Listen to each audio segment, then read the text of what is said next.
लोगों को figure out करने में सेकेंड ईयर थर्ड ईयर लग जाता है। फर्स्ट ईयर में मेरे पास कोई डायरेक्शन नहीं था। कॉलेज मिल गया, उसके बाद पता ही नहीं है क्या करना है। एक फीलिंग खुद ही आ जाती है। आप सामने वाले का नहीं सोचते हो आपके इंटरव्यूअर के साइड से कैसा गया। यहाँ कॉलेज का एनवायरनमेंट ऐसा है कि प्रोफेसर बहुत ज्यादा एक्सपेक्ट करते हैं आपसे।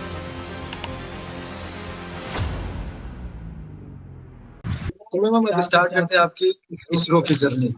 गेट के साथ जैसा कि आपने बोला कि आपका प्राइमरी फोकस केवल इसरो पे था। इसरो के साथ साथ आपने और किसका एग्जाम दिया?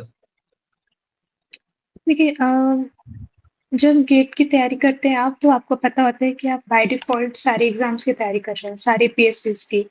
इसरो का भी रिटन एग्जाम वैसा ही होता है। बीएआरसी का रिटन एग्जाम भी वैसा होता है, डीआरडीओ का भी। और बाकी जो पीएससीज हो गया, वो तो सिर्फ गेट के बेसिस पे ही सेलेक्ट कर लेते हैं। मतलब प्लस एक इंटरव्यू होगा या बाकी चीजें। बस मेन चीज मैंने ये ध्यान रखी थी, क्योंकि मेरा ये रिसर्च ऑर्गेनाइजेशन भी टारगेट में है। तो सिर्फ गेट में अच्छा रैंक लाने से नहीं होगा। मुझे इनके कॉन्सेप्ट को भी थोड़ा अच्छे से पढ़ना पड़ेगा, क्योंकि उनका इंटरव्यू काफी मुश्किल होता है। रिसर्च ऑर्गेनाइजेशन का इनका रिटन एग्जाम इजी होता है, गेट के कंपैरिजन में भी इजी होता है। बट इनके इंटरव्यूज काफी मुश्किल होते हैं। और क्योंकि मुझे पता था इंटरव्यू में मुझे हो सकता है आगे दिक्कत आ जाए, इसलिए मैंने गेट के टाइम से ही कुछ एक्स्ट्रा बुक्स पढ़ने स्टार्ट किए थे। स्टैंडर्ड बुक्स वगैरह मैंने पढ़ी थी। और चीजों को अच्छे से कॉन्सेप्चुअली समझा था, टाइम दिया था वगैरह। तो ऐसा नहीं सिर्फ इसरो ही फोकस में था। बस अगर ये स्ट्रैटेजी फॉलो करें तो आप सारे एक तरीके से सारे एग्जाम को आप कवर कर रहे होते हो। बेसिकली मैम कहें तो अगर कोई गेट की प्रिपरेशन कर रहा है तो जो भी ये डिफरेंट डिफरेंट जैसे इसरो हो गया, पीआरसी आपने बताया, तो इन सब की प्रिपरेशन भी हो जाएगी। और रही बात इंटरव्यू की, तो आपने इसरो क्रैक कर रखा है, तो आप अपना इंटरव्यू एक्सपीरियंस बताइए कैसा रहा था, इसलिए क्या कुछ। ओके, तो मैं बताती हूँ, इसरो से पहले मैंने बीएआरसी का भी इंटरव्यू दिया था। और मुझे लगा था कि मैं प्रिपेयर हूँ इंटरव्यू के लिए, मेरे पास अच्छा नॉलेज है। और मेरा बीआरसी का इंटरव्यू 1 घंटा गया था। और मुझे उस इंटरव्यू के बाद पता चल गया कि मैं अभी बहुत पीछे हूँ। सिर्फ गेट के बेसिस पे कुछ नहीं होगा, मतलब एटलीस्ट इंटरव्यू में तो नहीं होगा। इसलिए मैंने जो आपको स्ट्रैटेजी बताई गेट की, वो मैंने इसलिए बोल के बताई कि मैं सिर्फ एक गेट के लिए स्ट्रैटेजी बता रही हूँ, अगर आपको गेट में अच्छे मार्क्स लाने हैं तो वगैरह। लेकिन जब इंटरव्यू की बात आती है ना, तो आपको काफी एक्स्ट्रा चीजें, क्योंकि उनको भी पता है कि मेरे सामने जो इंटरव्यूअर्स होते हैं उनको भी पता है कि वही बच्चे आ रहे हैं जिन्होंने गेट क्लियर कर रखा है। तो इन सबको गेट का नॉलेज तो होगा ही होगा। बट अगर मुझे 100 बच्चों में से 10 को सेलेक्ट करना है, तो मुझे देखना पड़ेगा ना कौन ज्यादा जानता है। तो मैं गेट की चीजें तो पूछूंगा नहीं, क्योंकि सबको आता है गेट का, सबने गेट क्लियर किया। तो मैं कुछ एक्स्ट्रा चीजें पूछूंगा, कुछ और डेप्थ में पूछूंगा, और वो जिसको आता होगा मैं उसे सेलेक्ट करूंगा। तो यही मेरे साथ बीआरसी में भी हुआ। काफी मेरे लिए काफी खराब इंटरव्यू गया था। मैं उस टाइम मुझे पता चल गया कि बहुत बहुत तैयारी अभी बची है। थोड़ा काफी खराब फील हुआ था मुझे उस इंटरव्यू के। 1 घंटा चला था, लोग कहते हैं अगर आपका 1 घंटा चले तो आपका सिलेक्शन हो जाता है। मिनिमम आधा घंटा चलता ही है लोगों का इंटरव्यू, और 1 घंटा चलता है तो हो जाता। मैं 1 घंटा हुआ, मेरे दोस्त कह रहे थे क्या तेरा 1 घंटा हुआ, बट मुझे पता था मेरा वो 1 घंटा कैसा गया है। तो उसके बाद फिर मैंने फिर से तैयारी चालू की, बुक्स पढ़े वगैरह, चीजों को और डेप्थ में फिर से गेट की चीजें रिवाइज की। जो टॉपिक्स थोड़े से हिडन टॉपिक्स हैं, मतलब जिसमें आपको बस फॉर्मूला बता दिए जाते हैं या ये बता दिया जाता है इसको कैसे सॉल्व करना है, उसको उस टॉपिक्स को पकड़ के मैंने एक्स्ट्रा पढ़ा कि ये एक्चुअल में ये फॉर्मूला कहाँ से आया, डेरिवेशन क्या है, ये सारी चीजें एक तरीके से बीएआरसी से ही सीखते हो। और फिर उसके कारण फिर मैंने इसरो का दिया, और मेरा इसरो का इंटरव्यू काफी अच्छा गया था। और एक फीलिंग खुद ही आ जाती है। आप सामने वाले का नहीं सोचते हो आपके इंटरव्यूअर के साइड से कैसा गया। लेकिन मेरे साइड से कैसा गया वो आपको पहले ही पता चल जाता है। ओके, तो बीआरसी में मुझे पहले ही पता चल गया था काफी खराब गया है। बट जब मैं इसरो का इंटरव्यू देके निकली थी, तो मैं पर्सनली बहुत खुश थी। मुझे उस टाइम फर्क नहीं था कि मेरा सिलेक्शन होगा भी कि नहीं होगा। लेकिन मैंने जितनी तैयारी की थी वो पूरा काम आई। मैंने जो जो पढ़ा था वो उन्होंने पूछा, मैंने उसका अच्छे से आंसर दिया। सारी चीजें मैंने ऑलमोस्ट उन्होंने जितने क्वेश्चन पूछे होंगे मैंने 90%, 95% क्वेश्चन के मैंने आंसर किए होंगे और काफ़ी अच्छे से किए। तो मैं पर्सनली काफ़ी खुश थी। मैडम जैसा आपने कहा कि गेट का प्रिपरेशन और पीएसयूज में स्पेशली इंटरव्यू का प्रिपरेशन है, ये दोनों में काफी डिफरेंस है। जिसका टारगेट ही पीएसयूज में जाना है, उसके लिए एक अच्छा रोड मैप क्या होना चाहिए? ओके, ऐसा नहीं, काफ़ी डिफरेंस है। मतलब दोनों गेट में आपको बस गेट का नॉलेज चाहिए। इंटरव्यूज के लिए गेट का नॉलेज प्लस एक्स्ट्रा नॉलेज, मतलब गेट तो क्लियर करना ही है, ठीक, प्लस एक्स्ट्रा नॉलेज। और ऐसा चाहिए तो मतलब बस अगर आप पीएसयूज या रिसर्च ऑर्गेनाइजेशन को आप गोल में रख रहे हो, तो गेट की तैयारी के साथ साथ आप कोशिश करो आप चीज़ों को कॉन्सेप्चुअली भी समझो, थोड़े एक्स्ट्रा बुक्स पढ़ लो, स्टैंडर्ड बुक्स पढ़ लो, ये कर लो। अब यहाँ पे दूसरा मेन पॉइंट आता है, जो पीएसयूज जो होते हैं या जितने भी गवर्नमेंट सेक्टर होता है वो दो डिवीजन में डिवाइडेड है, एक पीएसयू और एक रिसर्च ऑर्गेनाइजेशन। रिसर्च ऑर्गेनाइजेशन में आ जाता है बीएआरसी, डीआरडीओ, इसरो, एनआईसी भी शायद, आई एम नॉट श्योर। और बाकी जो जैसे हो गया आईओसीएल, ओएनजीसी वगैरह, ये सब आ गया हमारा पीएसयूज में।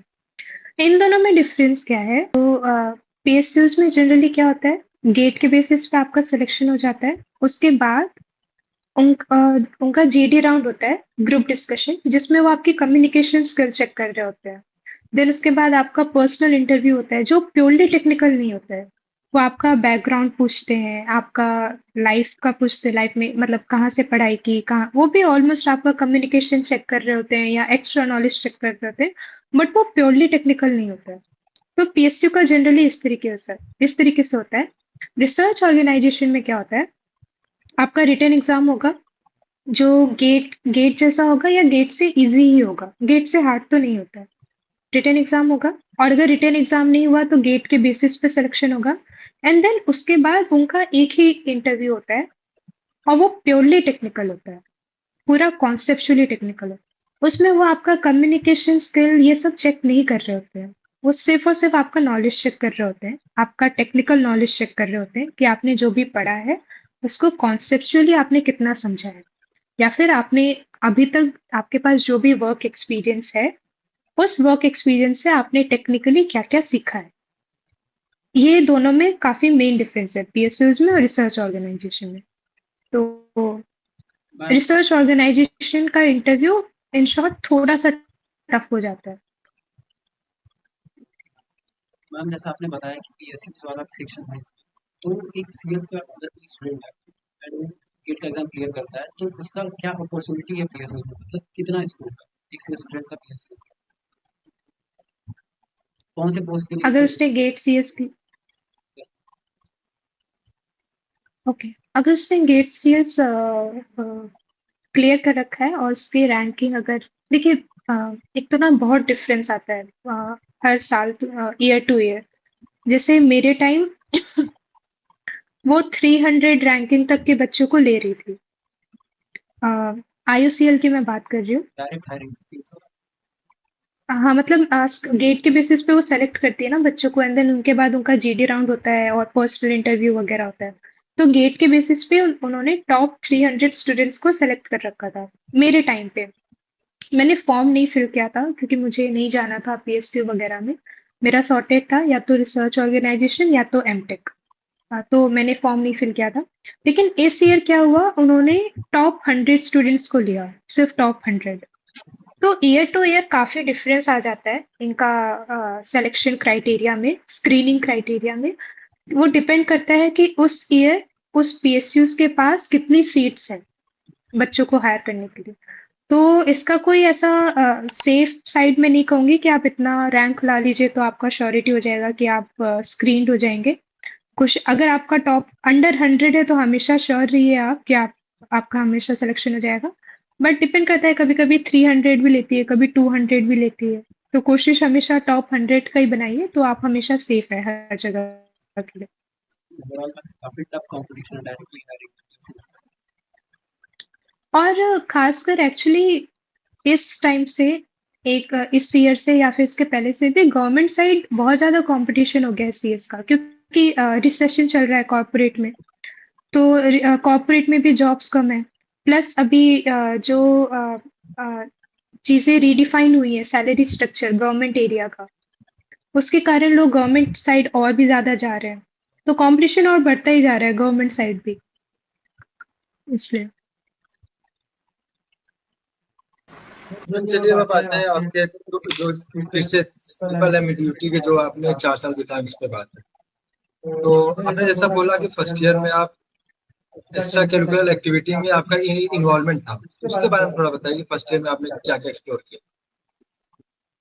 ओके, तो फर्स्ट ईयर में क्योंकि पढ़ाई तो कुछ नहीं कर रहे थे, सिर्फ कॉलेज की पढ़ाई कर रहे थे, तो टाइम ही टाइम था। और एक्स्ट्रा करिकुलर में जैसे बहुत कुछ किया है, जैसे काफ़ी कंपटीशन में पार्ट लिया है, जैसे जो फेस्ट होते हैं वगैरह। टेक्निकल फेस्ट में मुझे नाम नहीं याद आ रहा, उस फेस्ट का नाम क्या रखते हैं आप? ओके, जो भी टेक्निकल फेस्ट था उसमें रोबोटिक्स का कंपटीशन हुआ था, उसमें पार्टिसिपेट किया था। कोई रैंक नहीं आया था लेकिन पार्टिसिपेट जरूर किया था। फिर उसके बाद हमने प्रेजेंटेशन कंपटीशन हो गया, ऐसे छोटे मोटे जो कंपटीशन होते थे उसमें भी पार्टिसिपेट करते थे। इतना टाइम था हमारे पास। प्रोजेक्ट प्रेजेंटेशन कंपटीशन में हम लोग पार्टिसिपेट कर रहे हैं, उसमें उसमें फर्स्ट रैंक आ गया था, तो बहुत खुश हो गए थे, सोच रहे थे इसी को सीवी में डालेंगे हम लोग। कुछ नॉलेज नहीं था हमें कि सीवी क्या, मतलब उसी टाइम सोच रहे थे कि इस प्रेजेंटेशन कंपटीशन में फर्स्ट रैंक आ गया है तो इसे हम लोग अपने सीवी में डालेंगे। फिर उसके बाद एक शॉर्ट फिल्म का कंपटीशन होता है, जो 5 मिनट की मूवी बनानी रहती है। उसको उसमें हमने पार्टिसिपेट किया था। उसकी मूवी बनाने के लिए 1 हफ्ता 2 हफ्ता बस मूवी बना रहे हैं हम लोग, उसकी हम लोग शूटिंग कर रहे हैं वगैरह कॉलेज में इधर उधर, मतलब टाइम ही टाइम। और ऐसे ऐसे काम किए। दिन क्लब एक्टिविटीज, जैसे हम लोग डे स्कॉलर थे तो हम लोग डे स्कॉलर क्लब में थे, तो वहाँ पे अलग एक्टिविटीज चल रही होती थी, वहाँ पे भी वहाँ पे पार्टिसिपेशन रहता था, उसको लेके एक्टिव रहते थे। तो बस यही मुझे लगता है फर्स्ट ईयर में हमने बस यही किया होगा, सिर्फ एक्स्ट्रा करिकुलर में ही हम लोग इन्वॉल्व रहे होंगे, पूरा फर्स्ट ईयर ऐसे ही निकल गया। मतलब जो फर्स्ट ईयर इस समय है, या फिर फर्स्ट ईयर वाले जब भी आएंगे, जब इस वीडियो को देखेंगे, उसके लिए आपका क्या गाइडेंस रहेगा कि फर्स्ट ईयर में कितना फन करना चाहिए एकेडमिक्स के साथ साथ फोकस करते हुए, जितने भी इवेंट होते हैं क्या सब में पार्टिसिपेट करना चाहिए, उसमें भी उनको सिलेक्ट करना चाहिए कि आगे उन्हें करना क्या है, उस हिसाब से पार्टिसिपेट करना। ओके, मैं हमारे साथ मेरे साथ क्या गलती हुई, फर्स्ट ईयर में मेरे पास कोई डायरेक्शन नहीं था। कॉलेज मिल गया, उसके बाद पता ही नहीं है क्या करना है, पता ही नहीं है कि करना क्या है कॉलेज मिलने के बाद। तो बस इतना ही पता था, कॉलेज की पढ़ाई पढ़ लो, मतलब बस मार्क्स लाते रहो कॉलेज में। लेकिन मुझे लगता है अगर फर्स्ट ईयर से ही डायरेक्शन मिल जाए बच्चों को, मैं सीएस की बात करूँ तो हमें ये भी नहीं पता था फर्स्ट ईयर में कि कॉम्पिटिटिव प्रोग्रामिंग क्या होती है, डीएसए क्या होता है। यही बच्चों को फर्स्ट ईयर से ही पता चल जाए, फर्स्ट ईयर से ही वो स्टार्ट कर दिए, तो उसके लिए कितना फायदेमंद होगा। मतलब ऐसा नहीं कि वो बहुत, उस सेंस में नहीं कह रही कि वो बहुत अच्छा रैंक ले आए कॉम्पिटिटिव प्रोग्रामिंग में, लेकिन फर्स्ट ईयर से ही वो स्टार्ट करे तो उसका नॉलेज गेन कितना होगा। और यही कमी है कि फर्स्ट ईयर में जनरली लोगों को पता नहीं होता है, तो इसीलिए फर्स्ट ईयर में वो लोग बहुत इधर उधर जो काम की चीजें नहीं है उसमें टाइम लगाते हैं, जैसे कि मैंने लगाया। और तो मतलब एंजॉय तो करना ही है। फर्स्ट ईयर जितना टाइम तो आपको किसी ईयर में नहीं मिलेगा। फर्स्ट ईयर में स्टूडेंट सबसे ज्यादा नल्ला होता है, उसके पास सबसे ज्यादा टाइम होता है। तो आप उस खाली टाइम को आपको अच्छे से यूज करना है, फन करना ही है, क्योंकि आप जो भी फन करोगे वो फर्स्ट ईयर में ही कर पाओगे, सेकंड थर्ड ईयर में तो कम ही करते रह जाओगे, रिस्पॉन्सिबिलिटी ज्यादा बढ़ेंगी वगैरह। तो एंजॉय तो करना ही है, बट ऐसा तो है नहीं कि सिर्फ एंजॉय हो पाएगा या सिर्फ पढ़ाई हो पाएगी। दोनों दोनों भी कर सकते हैं। एंजॉय भी करिए, लेकिन फर्स्ट ईयर से थोड़ा डायरेक्शन आप डिफाइन करना चालू कर दीजिए कि मुझे क्या करना है, क्या क्या गोल्स है मेरे पास, मैं किसे अचीव कर सकता हूँ क्या नहीं, इसको कैसे अचीव कर सकता हूँ, मुझे किस फील्ड में जाना है। वो सारी चीजें आप फर्स्ट ईयर में कर सकते हो कि मुझे किसके लिए तैयारी करनी है, मुझे प्लेसमेंट कॉर्पोरेट साइड जाना है, या फिर हायर स्टडीज करनी है, या फिर गवर्नमेंट साइड जाना है, या फिर बैंक का एग्जाम देना है, या कुछ भी एमबीए करना है वगैरह। तो ये जितनी सारी एक्स्ट्रा चीजें आप फर्स्ट ईयर में ही इसको फिगर आउट कर लीजिए, एंड देन सेकेंड ईयर से आप उस पर लग जाइए अच्छे से, या फर्स्ट ईयर से ही लग जाइए। लोगों को फिगर आउट करने में सेकेंड ईयर थर्ड ईयर लग जाता है, 3 साल उनको सिर्फ फिगर आउट करने में लग जाते हैं, और फिर 1 साल फिर वो अपने उस गोल पे टाइम लगाना स्टार्ट करते हैं। लोग उसमें भी कर लेते हैं, बट ये कोई अच्छा अच्छा कोई वे नहीं हुआ ना कि 3 साल आप बस फिगर आउट कर रहे हो। तो फर्स्ट ईयर में आप एंजॉय करिए, और असल में ये जितना भी एक्स्ट्रा करिकुलर होता है ना, वो इसीलिए होता है ताकि आप बाकी लोगों से मिले वगैरह, उनसे बात करें, उनसे नॉलेज लें, सीनियर से इंटरेक्शन हो, सीनियर के थ्रू आप जाने कि क्या करना है क्या नहीं, इसीलिए होता है। तो आप इसका यही यूज करिए कि मैं इस एक्स्ट्रा करिकुलर के थ्रू मैं सीनियर से बात करूं, उनसे जान पहचान बनाऊं, उनके थ्रू पूछूं कि क्या करना चाहिए क्या नहीं, क्या फील्ड्स हैं, क्या डायरेक्शन है, क्या गोल है। तो आप इसका ये यूज निकाल, ये नहीं बस आप फेस्ट में एंजॉय ही कर रहे हैं, बस पार्टिसिपेट कर रहे हैं, बस मजे कर रहे हैं। इसका जो मेन गोल है आप वो गोल को अचीव करिए कि मैं अपना फैमिलियरिटी बढ़ाऊं चीजों से। जैसे कि अभी आपने बताया कि फर्स्ट ईयर पूरा एक्सप्लोर करने के लिए है, उसके साथ-साथ में पढ़ाई भी थोड़ा ज़रूरी है। एक अच्छा गाइडेंस होना चाहिए। तो उसके लिए किसी से पूछा जाए तो सजेशन यही देता है कि सोसाइटी कॉलेज की सोसाइटी ज्वाइन करें, क्योंकि बहुत सारी वैराइटीज़ है इसमें। तो एक अगर बोले कि किसी भी कोई एक नया स्टूडेंट आया कॉलेज में, तो उसके पर्सनैलिटी डेवलपमेंट में कॉलेज सोसाइटी कितना रोल प्ले करती है, या फिर वो कितना अच्छे से एक्सप्लोर कर पा रहा है, इस जर्नी में कॉलेज की सोसाइटीज़ कितना रोल प्ले करती है, अगर आपके पर्सपेक्टिव से देखें। ओके।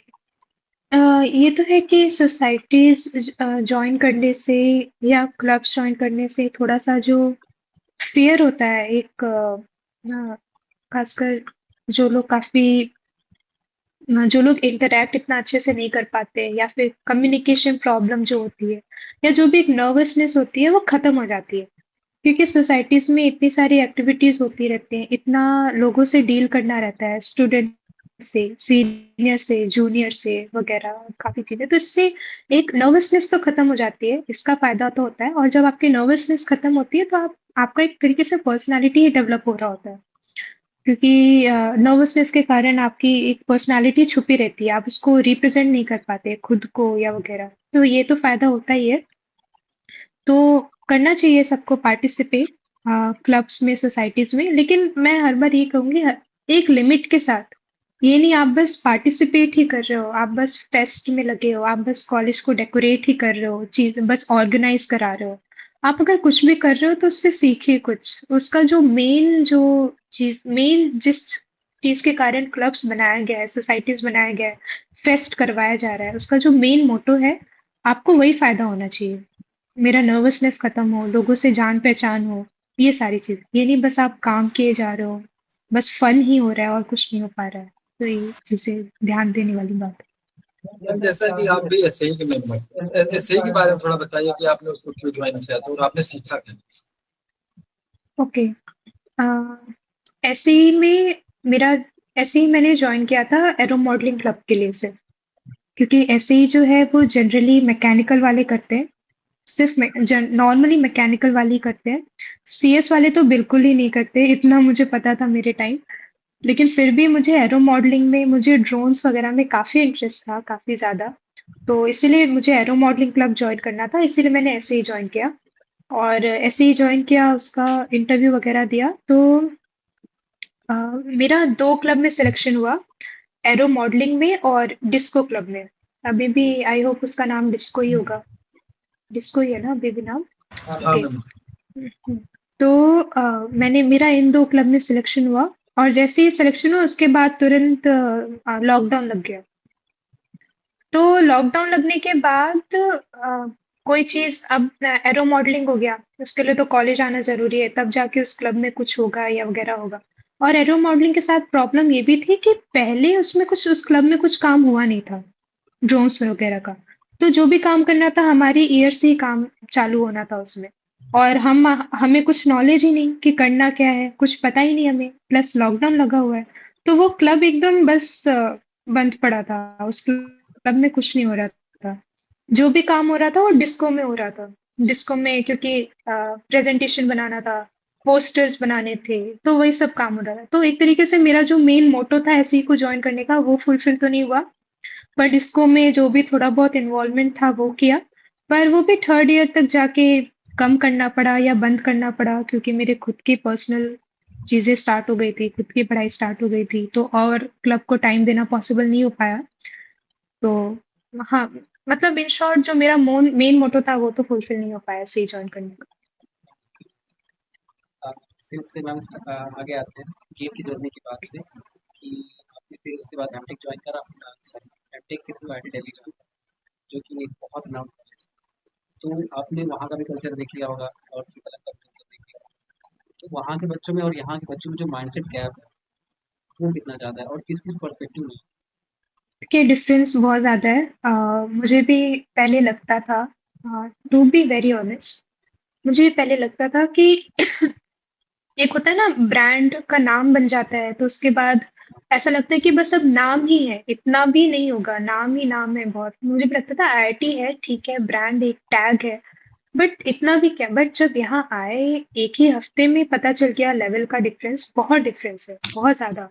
एकेडमिक्स की बात करें तो यहाँ पे जो एडवांस क्लियर करके बच्चे बच्चे बैठे हुए हैं, अब आईआईटी दिल्ली है तो यहाँ पे अगर किसी ने सीएस लिया होगा तो वो ऑफ कोर्स 2 डिजिट रैंकिंग होगी उसकी जेई एडवांस में।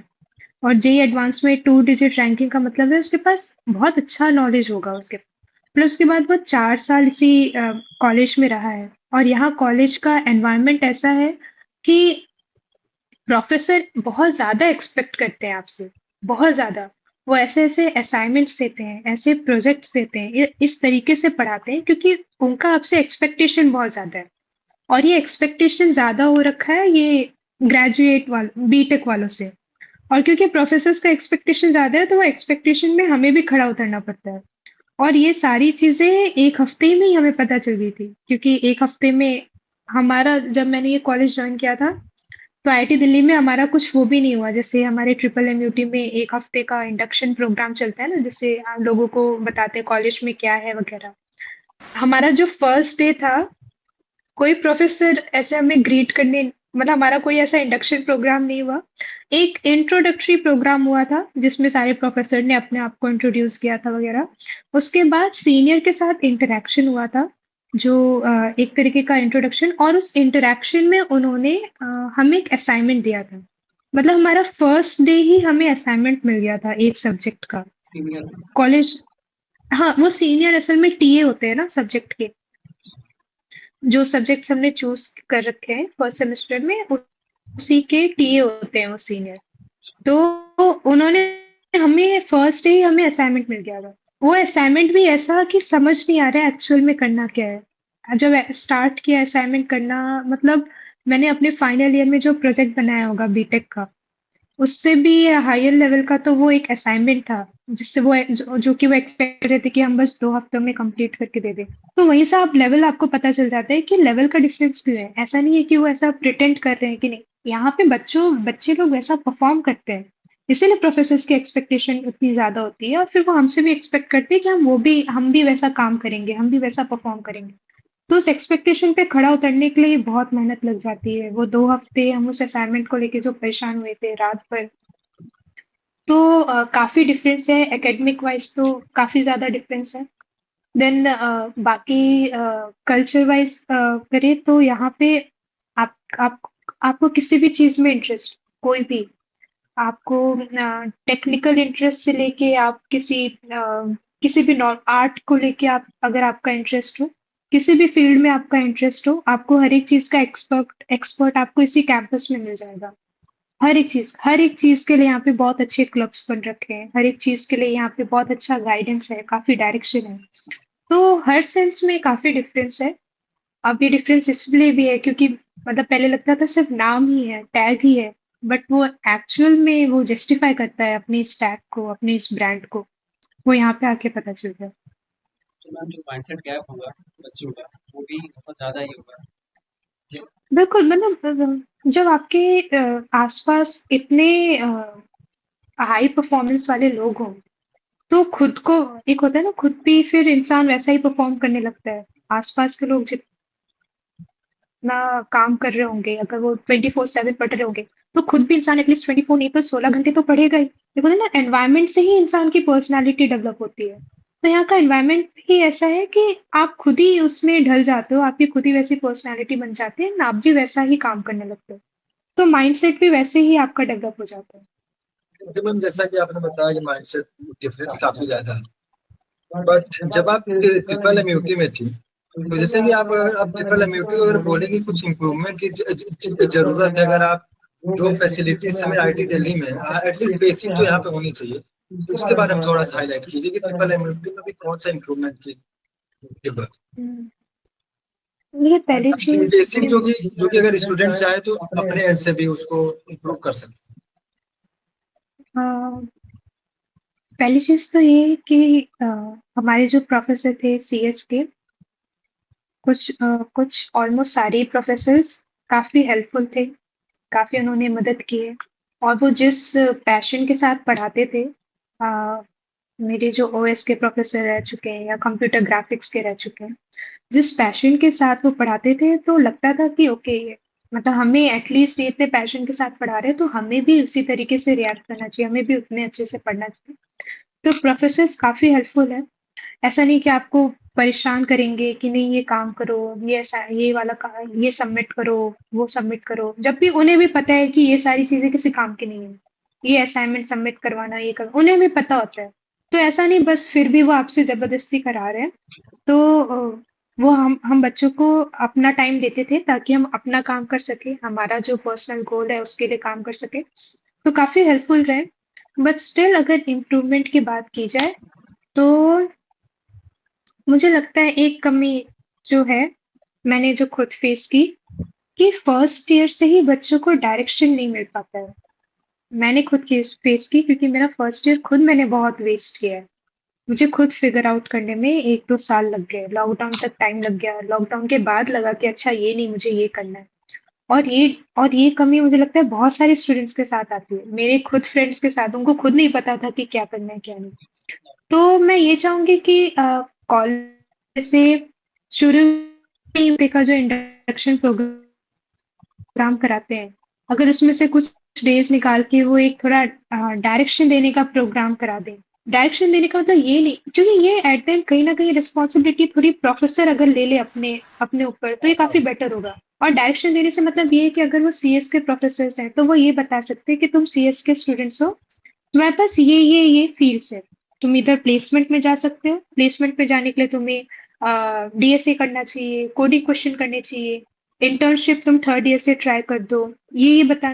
फिर तुम गवर्नमेंट साइड भी जा सकते हो, गवर्नमेंट साइड जाने के लिए तुम्हें गेट का एग्जाम देना चाहिए, थोड़े स्टैंडर्ड बुक्स पढ़नी चाहिए, तुम हायर स्टडीज के लिए तुम गेट की तैयारी करनी चाहिए। तो एटलीस्ट ये डायरेक्शन, ये तो एकदम काफी बेसिक चीजें हैं।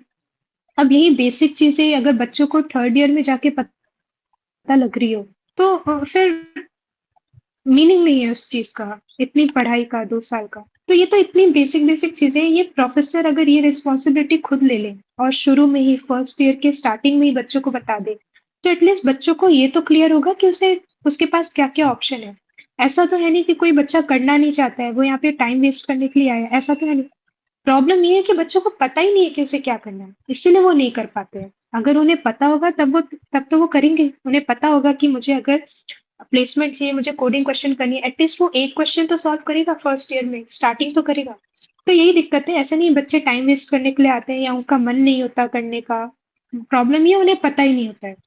और सीनियर्स तो ऐसा ज्यादा करेंगे नहीं क्योंकि सीनियर खुद बिजी रहते हैं, उनकी खुद का प्लेसमेंट चल रहा होता है, इंटर्नशिप चल रहा होता है, या रैगिंग में बिजी रहते हैं या बाकी चीजें। पर प्रोफेसर से मैं कहूंगी एटलीस्ट इतनी रिस्पॉन्सिबिलिटी वो ले सकते हैं कि बच्चों को एटलीस्ट बता सके उनके पास ऑप्शन क्या है और इन ऑप्शन को अचीव करने के लिए क्या क्या उन्हें करना चाहिए। हैं। जैसा कि आपने मैम अभी अभी जिक्र किया कि सीनियर रैगिंग में भी बिजी है, उसके बारे में आपका क्या एक्सपीरियंस है? इस कॉलेज में रैगिंग होती है कि नहीं? मतलब मेरे टाइम तो ऐसा था, कुछ सीनियर इतने ज्यादा इंटरेस्टेड थे रैगिंग में, जिसको वो इंट्रोडक्शन का नाम देते हैं, इतने इंटरेस्टेड थे कि मतलब इस अभी भी होता होगा कि आपको इंट्रोडक्शन के लिए आपको एक फॉर्मेट दिया जाता होगा, वो याद रखना होता होगा। मैम के लिए 3 बार प्लीज लगता होगा, सर के लिए 1 बार प्लीज लगता होगा, ऐसा। इसके साथ और भी वर्ड लगते हैं उसमें। हाँ वही, मैम के लिए अलग। मतलब कुछ सीनियर्स इतने ज्यादा इंटरेस्टेड होते थे ये रैगिंग लेने में कि बच्चों को भले ही ये टेम्पलेट याद हो या ना हो, उन्हें जरूर याद रहता था, क्योंकि बच्चों से उन्हें गलतियां निकलवानी है कि तुमने यहाँ गलत बोला। इतना इन्वॉल्वमेंट उनका रहता था रैगिंग में वगैरह में कि मैं समझ नहीं आती, ये भी तो गलत है ना, इतना इंटरेस्ट। और मुझे इसका सेंस समझ नहीं आता था, मैम को 3 बार प्लीज बोलना, सर को एक ही बार प्लीज बोलना, उसका अलग टेम्पलेट, उसका अलग टेम्पलेट, तो काफी फालतू चीजें भी होती थी मेरे टाइम में, मुझे नहीं पता अभी होती है कि नहीं। ये काफ़ी मीनिंगलेस है ये सारी चीज़ें कराना। एक अच्छा एनवायरनमेंट दो, एक प्रॉपर दो, सर चलो सर मैम भी बोल रहे हो, कोई दिक्कत नहीं है। सही सही बात है कि हो सकता है फ्यूचर में वो हमारे सीनियर बन जाए, पोस्ट बन जाए, तो वहाँ पे तो हमें सर मैम करना ही पड़ेगा, तो ये आदत अभी से डलवा लें। ओके, ये जस्टिफाइड है, बट ये काफ़ी एक्स्ट्रा चीज़ें, इंट्रोडक्शन का अलग टेम्पलेट, नाम बताने का अलग template, hobbies perform 3 performative hob बच्चा पढ़ नहीं रहा है, लेकिन वो प्रैक्टिस कर रहा है कि उसके पास 3 परफॉर्मेटिव हॉबीज़ होनी होनी चाहिए। वो सिंगिंग की प्रैक्टिस कर रहा है, वो डांस स्टेप उसने सीख रखा है ताकि कोई सीनियर आके मेरे से पूछे डांस कर। ये तो मीनिंगलेस है। हाँ, आप उसको फन में काउंट कर सकते हो, बट जब ये सारी चीजें एक लिमिट से ज्यादा बढ़ जाती है, तो फिर इनका कोई मीनिंग नहीं रह पाता। या फिर अगर आप इसके साथ साथ आप एक बच्चों को डायरेक्शन भी दे रहे हो, तो भी समझ आता है, लेकिन आप सिर्फ यही कर रहे हो और कुछ सीनियर सिर्फ यही कर रहे होते थे, तो फिर कुछ मीनिंग नहीं बनता है इन सारी चीजों का। कुछ सीनियर्स काफी हेल्पफुल भी होते हैं, आप उनके मतलब ऐसा होता था, लोग कहते थे आप इनसे बस एक बार रैगिंग अपनी करवा लो, उसके बाद ही काफी हेल्प करते हैं। हाँ, वो करते भी हैं, बहुत सारे सीनियर्स बहुत हेल्पफुल होते हैं, बहुत हेल्प करते हैं, बट कुछ सीनियर सिर्फ रैगिंग ही लेते हैं, तो ये सब भी है। एक एक टॉपिक है रिलेशनशिप का, कि लोग जेई दे के आते हैं फर्स्ट ईयर में एंड सबका होता है कि इस चीज़ को एक्सप्लोर करना है। तो क्या ये चीज़ करियर को या फिर बोल सकते हैं एकेडमिक्स को इम्पैक्ट करती है, या फिर बैलेंस हो सकती है? आ, ये काफी पर्सनल टॉपिक है। हाँ। कोई अगर पूछे कि इससे दिक्कत होता है या फिर ये हेल्पफुल हो सकती है, ये भी काफी पर्सनल चीजें हैं। बहुत लोगों को दिक्कत होता है, बहुत लोगों को फायदा होता है, और बहुत लोगों को फर्क नहीं पड़ता वो रिलेशनशिप में है या नहीं है। काफी काफी उस इंडिविजुअल पे डिपेंड करता है, उस रिलेशनशिप पे डिपेंड करता है। एट द एंड आपको खुद ही पता लगाना है, अगर आप किसी रिलेशनशिप में हो, आपको सच में उससे दिक्कत हो रहा है या नहीं हो रहा है, ये आपको खुद ही फिगर आउट करना है। कोई इसका एक ऐसा जनरल रूल नहीं है कि रिलेशनशिप खराब ही होता है, ना ही ऐसा है कि रिलेशनशिप में होना ही चाहिए। एटलीस्ट कोई हो आपके साथ आपका गम बांटने के लिए वगैरह, इतना गम तो किसी को नहीं है आई गेस। तो मतलब मैं वही कह रही हूँ, आप खुद ही देखिए, आपके बच्चे तो है नहीं, कॉलेज में आके तो आप कोई बच्चा नहीं रहा, आपको खुद ही पता चल जाना चाहिए आपको ये नुकसान दे रहा है कि नहीं। आपको खुद का जो आपको करना है, खुद की पढ़ाई या खुद की कोई भी तैयारी, अगर आपकी उतनी हो जा रही है रिलेशनशिप के साथ रह के, देन वेल एंड गुड, रहिए आप रिलेशनशिप में। नहीं हो पा रही है और उसका रीजन अगर रिलेशनशिप है, तो आप फिर उसको सॉल्व सॉल्व करिए, या तो रिलेशनशिप खत्म करिए या तो सॉल्व आउट करिए, या जो भी, मतलब आपको खुद ही चूज करना ये टोटली एक पर्सनल चॉइस है, पसंद का सब वेरी है। बिल्कुल। बाकी में एक क्वेश्चन जो कि मुझे पहले ही पूछ लेना चाहिए था, छूट गया। जैसे कि आपने एमटेक फिक्स किया, और काफी लोग होते हैं जो बीटेक के बाद ही कॉर्पोरेट ज्वाइन करते हैं। क्या बीटेक के बाद कॉर्पोरेट ज्वाइन करना और बीटेक के बाद एमटेक और फिर कॉर्पोरेट ज्वाइन करना, दोनों में बेसिक डिफरेंस क्या होता है in terms of salary, in terms of other things? देखिए, मेरा मैं जब यहाँ से एमटेक कर रही हूँ, तो मुझे फील हो रहा है कि काफी चीजें हैं जो मैंने नहीं सीखा है बीटेक में, और यहाँ पे आके मैंने बहुत कुछ सीखा है। मेरा जो नॉलेज में जो डिफरेंस आया है, बहुत डिफरेंस है। मैंने यहाँ पे बहुत एक्स्ट्रा चीजें सीखी है, जो मैं अगर मैं अपने जॉब के साथ सीखती या बिना सीखे मैं जॉब करती, तो मुझे बहुत दिक्कत आता। एकदम ये ऑनेस्ट मैं अपने एक्सपीरियंस बता रही हूँ। काफी सारी चीजें हैं हर टर्म्स में, वो टेक्निकल की बात हो गई या फिर सॉफ्ट स्किल हो गया, हर एक चीज में मैंने एमटेक में ये 2 साल में मैंने काफी कुछ सीख लिया। अगर डिफरेंस की बात करें सैलरी में या उन सब में, तो जब आप एंट्री लेवल पे जब आपको जॉब मिलती है, फ्रेशर की जॉब मिलती है, तो वो आपको बीटेक से मिल रही हो, एमटेक से मिल रही हो, इतना डिफरेंस नहीं आता, दोनों को सेम जॉब ही मिल रही होती, सेम रोल ही मिल रहा होता है, सेम पे पे मिल रहा होता है। बट कुछ जॉब्स ऐसी होती हैं, जब वो आगे जाके जब वो काफी स्पेशलाइज्ड हो जाती है, काफी रिसर्च साइड हो जाती है, तब वहां पे उनका कंडीशन आ जाता है कि आपके पास एक हायर डिग्री होनी चाहिए, या फिर इतना 10-12 साल का एक्सपीरियंस होना चाहिए, या तो 10-12 साल, मतलब कुछ लोग लिटरली एकदम स्पेसिफाई करते हैं अपने जीडी में कि इधर आपके पास 10-12 साल का एक्सपीरियंस हो, या तो आपका इस डोमेन में एक हायर डिग्री हो। तो 10-12 साल का तो एक्सपीरियंस ला नहीं सकता इंसान, 2-3 साल में, लेकिन वो एक एमटेक कर लेता है तो उसको वो एज मिल जाता है। तो आपको शुरू में फ़ील नहीं होगा कि मेरा एमटेक करके कुछ फ़ायदा हुआ भी कि नहीं हुआ या ऐसा। लेकिन आगे जाके ऐसा नहीं कि ऐसा हर बार ही होता है आगे जाके आपको रिग्रेट हो, बट कई बार आगे जाके आपको फ़ील होता है कि एक एमटेक की डिग्री होती तो मुझे एक ये प्लस फ़ायदा हो जाता। मेरा एक प्रमोशन हो जाता या मैं एक स्पेशलाइज़्ड रोल के लिए फिट होता।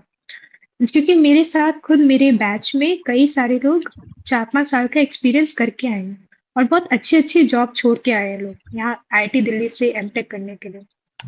मेरे साथ कितने लोग बहुत सारे लोग डिलॉयट के हैं, बहुत अच्छे-अच्छे रोल्स वो छोड़ के आए हैं। 2-3 साल का एक्सपीरियंस कम नहीं होता है और 2-3 साल के बाद पढ़ाई फिर से स्टार्ट करना बहुत मुश्किल हो जाता है। बट उन्हें ऐसा फ़ील हुआ होगा कि एक रोल के लिए मैं फिट नहीं बैठ रहा हूँ या फिर वो एमटेक कर लूँगा तो बेटर होगा, तभी वो लोग छोड़ के आते हैं। तो अ, फिर से ये थोड़ा पर्सनल हो जाता है, मतलब पर्सनल ओपिनियन पे आ जाता है। ऐसा ज़रूरी नहीं है आपको हर बार हर हर इंसान को हर बार फ़ील होगा कि यार मुझे एमटेक कर लेना चाहिए या हायर स्टडी कर लेना चाहिए। बट मुझे ऐसा लगा कि एक ही स्ट्रेच में मैं अगर अपनी मास्टर डिग्री भी कंप्लीट कर लूँगी तो बेटर होगा। मुझे बाद में फ्यूचर में रिग्रेट नहीं रहेगा। क्योंकि जैसे अभी भी मेरा ये जो इसरो में जो सिलेक्शन हुआ है वो मैं अभी जॉइन कर सकती थी। अ, लेकिन मैंने फिर भी जॉइन नहीं किया, मतलब मैं क्यों चाहूंगी यहाँ पे रोज 24 घंटा पढ़ाई करना, असाइनमेंट करना। अब बहुत होता है ना, लेकिन मैंने फिर भी नहीं किया, मैंने एक्सटेंशन लिया क्योंकि मुझे पता है कि अगर मुझे ये एमटेक की डिग्री मिल जाएगी तो मुझे आगे कितनी काम आएगी। मेरा इसरो में जो 4 साल में प्रमोशन होता है वो मेरा 2 साल में होगा। ये हायर डिग्री होने से ये फायदा मिलता है। प्लस मुझे जिस सेक्शन में जाना है, सेक्शन से मेरा मतलब है जिस स्पेशलाइजेशन में जाना है इसरो के अंदर, मुझे वो मिलेगा क्योंकि मेरी हायर डिग्री के बेसिस पे मैंने हायर डिग्री किसमें किया है। दूसरा ये रीजन ये भी था, अगर इन केस मुझे कभी फ्यूचर में फील हुआ कि मुझे इसरो में नहीं रहना है, मुझे कॉर्पोरेट साइड जाना है वगैरह, तो उसे बीटेक के बेसिस पे तो नहीं हो पाएगा मेरा।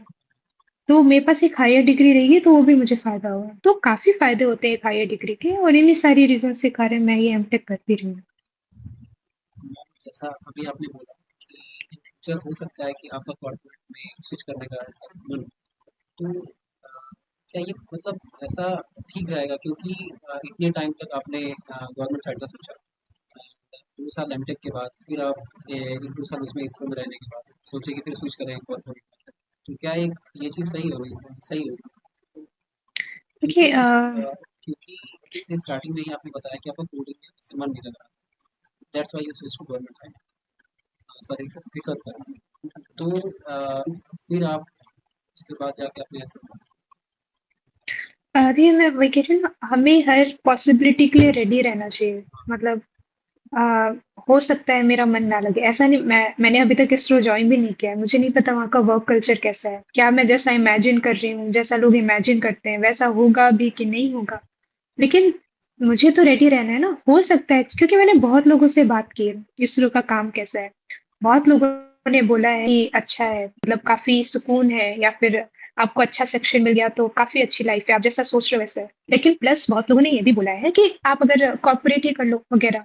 तो मुझे तो हर पॉसिबिलिटी के लिए रेडी रहना है ना, मैं ऐसा नहीं कह रही कि मैं श्योर ही है कि मैं इसरो छोड़ ही दूंगी, बट इन केस अगर मेरा मन नहीं लगा, मैं जैसा सोच रही हूँ, अगर इसरो वैसा नहीं हुआ या किसी भी दूसरे रीजंस के कारण मुझे इसरो छोड़ना पड़ गया, तो मेरे पास एक ऑप्शन बी होना चाहिए कि मेरे पास ये एमटेक डिग्री है, मैं इस एमटेक डिग्री के बेसिस पे मैं एक अच्छा कॉर्पोरेट उठा सकती हूँ। मेरे पास ये ऑप्शन हमेशा होना चाहिए ताकि मुझे कोई भी चीज जबरदस्ती ना करनी पड़े। मैम एक जैसे एक और क्वेश्चन रह गया था हमारा, जैसे पहले क्वेश्चन कि ऐसा क्या हो रहा है कि अगर जो चेक दे रहा है उसके बाद उनकी अगर अच्छी रैंक आ जा रही है तो they always try to out serious bank, चाहे वो यहाँ गवर्नमेंट पर प्राइवेट पर। बट हर बच्चे को चाहिए कि वो सीएस में जाए। ये एक तरह से रैट रेस की तरह जैसा हो गया कि उन्हें पता नहीं करना क्या है, बस सीएस में जाना है। क्यों? क्योंकि इसमें करियर थोड़ा सिक्योर है, पैसे ज़्यादा है। तो इस पे आपका क्या व्यू है? भी मैं खुद बताती हूँ, मुझे सीएस बिल्कुल नहीं पसंद था। मैं अपना बता रही हूँ, मुझे सीएस बिल्कुल भी नहीं पसंद था। मैंने घर पे बोला था कि मैं एरोनॉटिकल एरो मॉडलिंग या एरोनॉटिकल इंजीनियरिंग करूंगी, मैंने घर पे बोल रखा था 12th के बाद। और लेकिन वो सिर्फ आईआईटीज में ही उसका ब्रांच अवेलेबल होता है, बाकी किसी नॉर्मल कॉलेजेस में नहीं होता, इवन एनआईटी में भी नहीं है। एरो मॉडलिंग या एरो, एटलीस्ट मेरे टाइम तक तो नहीं था। उसके बाद तो काफी टाइम हो गया, 6-7 साल हो गए, तो हो सकता है अभी ओपन हो गए हो। मेरे टाइम तक नहीं था, सिर्फ आईआईटीज में था, और आईआईटी का तो कुछ क्लियर हुआ नहीं था। तो उसके बाद फिर एरोनॉटिकल तो गया हाथ से, तो मैंने सोचा मैं मैकेनिकल ले लूंगी। लेकिन घर वालों ने साफ मना कर दिया, मतलब मना ही हो गया मैकेनिकल, क्योंकि उन्होंने कहा ये काफी फील्ड वर्क है इसमें, इसका स्कोप अब धीरे धीरे खत्म हो रहा है। और मेरे टाइम तक सीएस का स्कोप काफी था, और गर्ल्स के लिए काफी इसे सेफ डिपार्टमेंट कहते हैं सीएस को, क्योंकि इसमें फील्ड वर्क नहीं होता है, रिमोट जॉब्स मिल जाती हैं घर से वगैरह, मतलब सारे रेस्पेक्ट में गर्ल्स के लिए काफी सेफ होता है, स्कोप भी बढ़ रहा था वगैरह। तो ऐसा ऐसा करके मैं सोचा सीएस ले लेते हैं, लेकिन सीएस में मुझे इंटरेस्ट बिल्कुल नहीं, मुझे ना कभी कोडिंग में इंटरेस्ट था ना सीएस में इंटरेस्ट था वगैरह। बट अब ले लिया है तो एकदम छोड़ तो सकते नहीं है कि इंटरेस्ट नहीं है वगैरह। इसीलिए ये भी रीजन था कि मैं प्लेस कॉर्पोरेट साइड इतना नहीं गई, क्योंकि वो कोडिंग करना रहता वगैरह इंटर्नशिप, और मेरा नहीं इंटरेस्ट आ रहा था एटलीस्ट उस टाइम तक तो। इसलिए फिर मैंने इसरो का चूज किया, और ये भी रीजन था कि मैं एसएई में मैंने ज्वाइन किया था, क्योंकि एरो मॉडलिंग क्लब, वो मेरा मेन रीजन था एरो मॉडलिंग क्लब के लिए वगैरह। तो ये बात ट्रू है कि बहुत लोगों को अपना इंटरेस्ट जो है वो छोड़ना पड़ता है, और सिर्फ ये देखना रहता है कि स्कोप किसका ज्यादा है किसका नहीं। और बहुत लोग स्कोप देख के सीएस ले लेते हैं। लेकिन अभी ये भी बात सच है कि अब सीएस का भी जो एक होता है ना, प्लेट्यू आ जाना, अब वो सैचुरेशन। आ गया है। एक सैचुरेशन पॉइंट अब सीएस का भी आ गया है। अब बढ़ नहीं रहा है सीएस का स्कोप, या तो उतना ही है या तो कम हो रहा है। तो बेटर है अब अगर अभी भी लोग हैं जो अभी भी चूज कर रहे हैं डिपार्टमेंट वगैरह, तो अभी भी ऐसा आप सीएस सुन के आप सीएस मत ले लीजिए, क्योंकि यहाँ पे भी अब स्कोप इतना बचा है नहीं। आप खुद ही न्यूज में खुद दिख रहा होगा ले ऑफ कितने हो रहे हैं। आईआईटीज का भी यही सीन है, यहाँ पे भी इतने अच्छे प्लेसमेंट्स नहीं है। तो नॉर्मल कॉलेजेस में भी अब ऑलमोस्ट सारे ब्रांच जो है वो अब सेम ही हो गए। अब सीएस जो सीएस था वो सीएस नहीं रह गया। तो सिर्फ सीएस देख के आप सीएस चूज करने का कोई मीनिंग नहीं है। आपको इलेक्ट्रिकल में इंटरेस्ट है, आप इलेक्ट्रिकल लीजिए, उसमें भी अच्छे स्कोप चल रहे हैं। मैकेनिकल में भी अब काफी सारे स्पेशलाइजेशन आ गए हैं, आप उसको चूज कर सकते हैं। रोबोटिक्स खुल गया है, काफी सारी चीजें खुल गई हैं। तो एकदम अच्छे से फिगर आउट करिए आपका इंटरेस्ट और स्कोप, दोनों चीजें कहाँ पे इंटरसेक्ट हो रही है, और फिर देन वो चूज करिए। ये सही बात है मैम। स्टार्टिंग लेवल पे अगर किसी को सही गाइडेंस मिल जाए, जो कि बहुत कम ही अवेलेबल होती है, जेई के बाद सबको होता है कि कॉलेज जाना है, कॉलेज जाना है। बट अगर उस लेवल पे किसी बच्चे को गाइडेंस मिल जाए कि तुम्हारा फील्ड ऑफ इंटरेस्ट क्या है, और उसके हिसाब से अगर उसको ऑप्ट करा दिया जाए, तो उसके लिए बहुत बेटर क्योंकि क्योंकि यही होता है ना कि कॉलेज ज्वाइन करने तक बच्चों का यही रहता है कि कॉलेज मिल जाए, कॉलेज मिल जाने के बाद उनका दूसरा गोल आ ही नहीं पाता है कि अच्छा कॉलेज मिल गया अब क्या। है। और वो दूसरा गोल आने में 2 साल तो लग ही जाते हैं, मुझे 1 साल लग गया, 1-1.5 साल लग गया, और बहुत ऑलमोस्ट सभी के साथ ऐसा ही होता है। जब तक या तो उनकी फैमिली में खुद कोई सीनियर ना हो, उनसे बड़ा उनको डायरेक्शन देने के लिए, या तो उनको कहीं से ज्ञान प्राप्ति ना हुई हो, वरना वरना ऐसे कोई आपको आपको डायरेक्शन तो देता नहीं है। एटलीस्ट ट्रिपल एमयूटी में तो ऐसा नहीं था। तो ये सारी चीजें हैं जो आपको खुद ही से फिगर आउट करनी पड़ेंगी, ढूंढनी पड़ेगी वगैरह सारी चीजें। बाकी हम लोग के end से जितना भी क्वेश्चन हम लोगों ने तैयार किया था उतना हो गया। अब आप अगर first year to final year अपने कॉलेज को कुछ फाइनल मैसेज देना चाहिए तो आपको। फाइनल मैसेज इन जनरल कि देखिए जो आपकी कॉलेज की जो स्टडी है ना वो लास्ट स्टडी है, मतलब इसके बाद तो अब आपको जॉब ही करना है। ठीक है, तो आपका स्टूडेंट लाइफ जो है एक तरीके से लास्ट है, ऑलमोस्ट ज्यादातर बच्चों के लिए तो लास्ट होगा। तो ये ऐसा कर, क्योंकि एंजॉय तो करना ही है। आप मैं अगर नहीं भी कर, अगर मैं ये भी कहूंगी एंजॉय मत करिए, तो भी बच्चे एंजॉय करेंगे। ठीक है, ये ऐसी चीज है जिसके लिए कोई पूछने नहीं आता मैम मुझे एंजॉय करना है कि नहीं वगैरह, वो करते ही करते हैं। स्टडी की मैं बात करूँ, क्योंकि आपकी लास्ट स्टूडेंट लाइफ है, ये लास्ट आपका फेज है जिसमें आप मार्क्स लाओगे, एग्जाम दोगे, पेपर दोगे, मार्क्स मिलेंगे। क्योंकि लास्ट है तो आप इसको लास्ट की तरह ट्रीट करिए, और इतना बेस्ट करिए कि आपको खुद सेटिस्फेक्शन हो कि मेरा ये लास्ट स्टूडेंट लाइफ था, और मैंने इस स्टूडेंट लाइफ में मैंने बहुत कुछ सीखा। 12th तक जो हो रहा था हो गया, जैसा भी गया, अच्छा गया नहीं गया, जो भी कॉलेज मिला, जो भी मिला अब तो मिल गया ना, अब कोई कुछ कर नहीं सकते आप। तो अब जो भी मिल गया, तो आप पहले शांति से बैठिए, आपने आपको 1 हफ्ता दीजिए। शांति से बैठिए और फिर चूज करिए मेरे पास क्या क्या रास्ते हैं, क्या क्या गोल्स है, आपको किस में इंटरेस्ट आ रहा है, या फिर आपको कौन सा सेफ लग रहा है अपने नॉलेज के अकॉर्डिंग, और फिर उसको चूज करिए। उसके साथ एक ऑप्शन बी भी रखिए कि अगर इसमें नहीं हुआ तो मेरे पास एक ऑप्शन बी भी होना चाहिए। ऐसे कुछ फिगर आउट करिए और फिर अब उस पर लग जाइए अच्छे से। अगर आप सेकेंड ईयर में है तो आप सेकेंड थर्ड ईयर में है तो अब आपको स्टार्ट कर देना चाहिए। अब तो दिमाग में भी नहीं आना चाहिए कि मैं अब एंजॉय करूँ ना करूँ वगैरह। फर्स्ट ईयर में है तो फर्स्ट ईयर वालों के लिए यही है कि जितने ज्यादा लोगों से आप गाइडेंस ले सकते हैं आप वो लीजिए। ऐसा नहीं है, सुननी सबकी है, लेकिन एट द एंड लास्ट में आपको खुद सबका सम अप करके खुद से आपको फिगर आउट करना है कि ओके मुझे क्या करना है, लेकिन आपको सुनना सबसे है। प्रोफेसर से बात करिए, बहुत सारे प्रोफेसर ट्रिपल ट्रिपल एमयूटी के बहुत हेल्पफुल है। आप उनके साथ टाइम आप उनका मांगेंगे तो आप वो आपको अपना टाइम देंगे। आप उनसे बात करिए, अच्छे सीनियर से बात करिए जो अच्छे काम कर रहे हैं, अच्छे खुद रिस्पॉन्सिबिलिटी रखते हैं आपको गाइड करने की या बाकी चीजों, उनसे बात करिए। अपनी फैमिली में ही काफी सीनियर होंगे आपसे बड़े सिबलिंग्स, उनसे बात करिए। तो फर्स्ट ईयर पूरा है इंफॉर्मेशन गेन करने का ही ईयर है।